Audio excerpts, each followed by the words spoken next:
سلامونه ملګرو، هیله لرم چې روغ او جوړ به یاست. نن درته یو داسې سافټویر ښیم، کولی شئ خپل ویب ډیولپمنټ کوډینګ پکې وکړئ. ډېر ښایسته سافټویر دی. یو خو موږ سره خپله نوټ پیډ دی، ساده نوټ پیډ کې هم کولی شو خپل کوډینګ وکړو. بل پکې سبلایم ټیکسټ ایډیټر دی، بل پکې بریکټس دی او داسې نور دي بیا.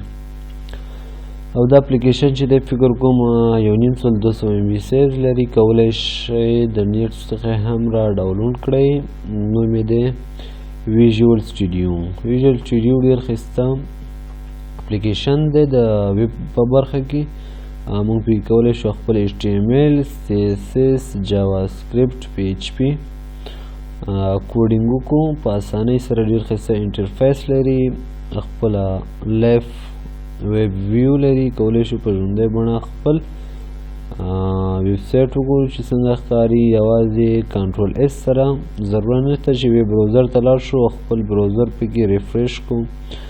رایټ کلیک سره کولی شو اوپن ویت لیفت سرور. شارټکټ یې هم دلته ورکړی Alt+L. زه په دې کلیک کوم او کولی شئ فولډر ایکسټینشن یې خپل لري، هغه انسټالول غواړي. خپل همدغه ویژوال کوډ ایډیټر دی چې ډېر خلک پکې خپل پروجیکټ یې کوي. نو دا به اوس موږ سره اوپن کیږي. موږ سره دا اوپن شو، دا دی موږ سره. دلته ګورئ موږ سره HTML کوډینګ دی. زه ویژوال کوډ بیرته اوپن کوم، دلته یو څه نوی ایډیټینګ کوم، لیکم ویلکم. دا چې کنټرول S زه پریس کوم نو دا به موږ سره ریفریش شي. ضرورت نشته چې موږ براوزر ته لاړ شو، هلته F5 یا ریفریش شو.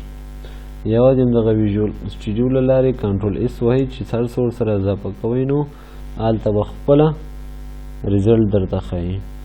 نو تاسو کولی شئ ویژوال سټوډیو د ویب په برخه کې استعمال کړئ.